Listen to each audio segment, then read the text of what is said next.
This week we have our very own Charles Hunter on keys joining us. Um, Charles is a very amazing human being, but he's a very simplistic human being when it comes to his beverages, as we'll hear in the interview. So today we're going to basically make a old-fashioned mocktail using some of the best products that are on the market right now for some non-alcoholic spirits, and we'll kind of go through the easy steps of how to make old-fashioned. So without further ado, let's welcome Charles to the show. All right, guys, welcome. So we got Charles Hunter here, aka Chuck, with us this week. How you doing, Chuck? What's up, y'all? I like that jersey you got on. What is that? Appreciate it, man. It's Brooklyn Nets, Kyrie Irving jersey. Are you from the East Coast originally, or are you born and raised in Texas? Houston, Texas. Nice. Awesome. Well, thanks for being on the show. I know we're kind of going through all the bandmates here, and what I wanted to do is make sure that you take everybody's your choice and options in which they wanted to do. And once we kind of talked about it a little bit, it sounds like you're more of a straight up type of spirit dude, which is totally fine. So I want to make sure we cater to that. So today I wanted to kind of do the old fashioned with you because I feel like it's, pretty simple. And I think what you said, you've never made a cocktail at home. Is that correct? Yeah, I said that, but did you believe me? I don't know what I can believe. I feel like your girls over there are trying to say the same thing, like this guy. That's nothing to say. So since you like to drink, whiskey's your favorite spirit, is that right? Yeah. Yep. Okay. Is there like a favorite particular one that you like to drink, or your favorite maker or distillery? Here lately, for like the past year, I've been on.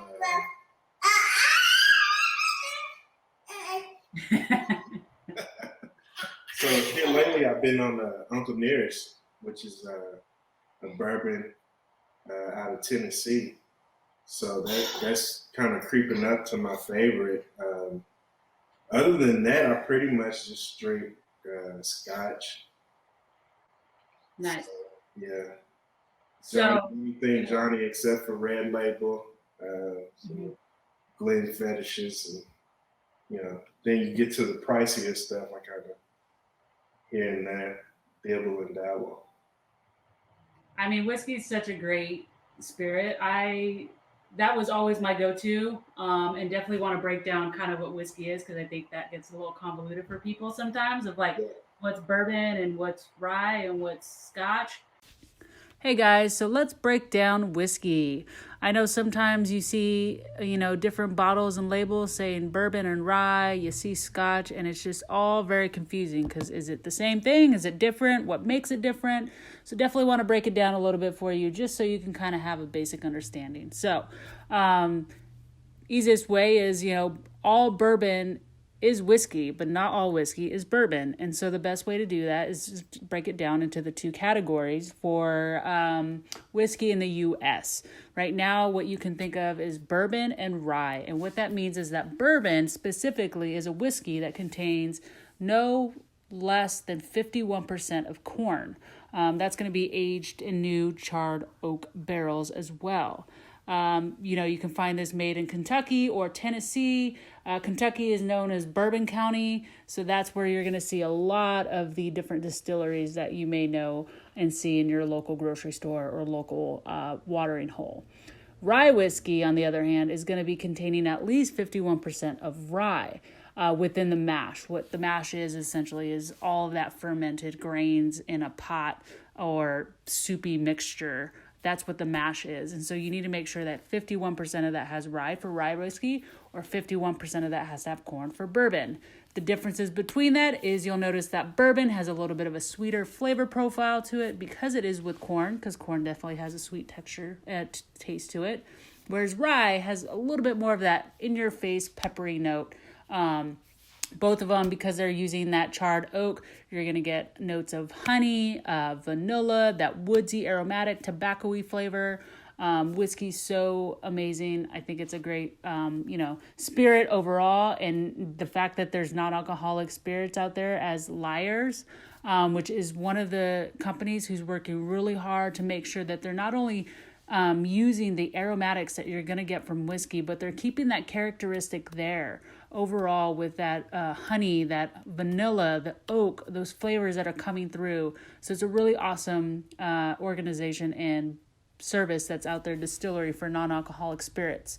And then when we talk about Scotch or Canadian whiskey, Scotch essentially is geographically made in Scotland. So that's why you see that, sometimes Scotch is a little bit different. It usually has malted barley, but overall it is a whiskey as well as Irish whiskey like Jameson. It's just the location of where it's at. Definitely want to kind of go through a little bit here what we're doing. So this is a pretty simple cocktail, but it's one of those that has been with years in regards to the differences that we're taking on people. One of the biggest differences is some people will use a sugar cube. That's the most traditional, as opposed to a simple syrup, which is what we're doing now. So let's just go ahead and start building this. We're going to start off with 2 ounces of the non-alcoholic whiskey.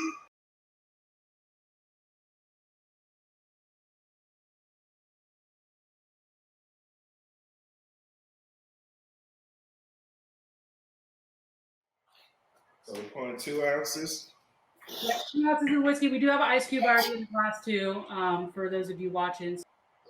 We're going to add about a bar spoon, but if you don't have a bar spoon, about a regular spoon size. You just want a dash of simple syrup in there, basically.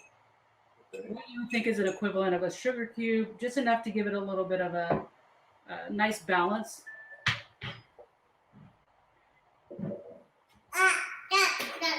And then you want to do a dash, 2 dashes of bitters. And so I'll kind of go into what bitters are and what they do, but you can definitely try different styles. I have the Angostura, which is the most classic bitters here.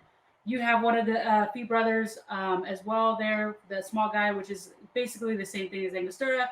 And then I have this one here, which is a black walnut bitters. I think this is a really good, nice, deep richener. So I'm going to use this one to kind of spice up my cocktail today. Okay.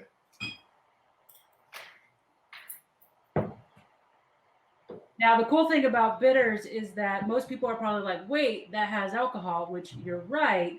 However, the amount of alcohol that is in a dash of bitters is lower than what you're going to find in a ripe banana or equivalent to what is in vanilla extract. So it's really not about the alcohol that's in there as opposed to the amount that you're using for the volume that's in this actual bottle. So it is still technically a non-alcoholic beverage, even though it does have alcohol. But most of the things we put in our bodies do contain that small amount as well. Now we're just going to make sure we want to incorporate this. Some of these old fashions usually add a dash of water or so to dilute it. I know that you like your whiskey straight up, so I don't want to dilute this for you. But what I like to do is make sure that you really get it incorporated for a good 30 seconds to a minute so that you can melt that ice a little bit and give you a little bit of that dilution.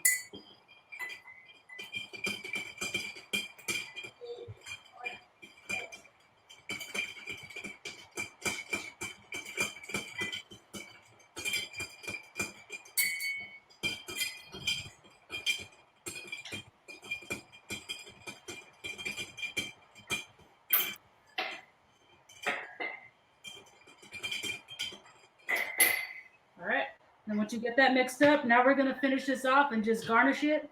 So you got an orange there, and we kind of talked about it. So you're gonna peel that with your hands, huh? Yeah. Gonna go old school. All right, I love it. So really, honestly, it's just a garnish, but this does have a little bit of those oils on there. That's what those orange oils do. So it does give a little bit of brightness to this cocktail overall. So if you kind of express the orange, so you're gonna hold it in your hand. And you want the actual skin to be showing, and that's where you're going to kind of squeeze it so the oils release, but over the actual glass itself so that those oils kind of penetrate. Okay. And you'll just kind of wipe it around the glass too so that those oils are on the glass. And then you can just drop the garnish in there as well.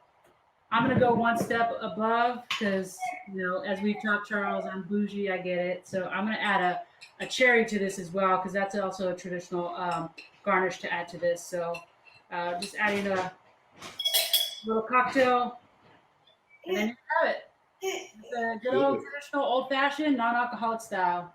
All right, cheers.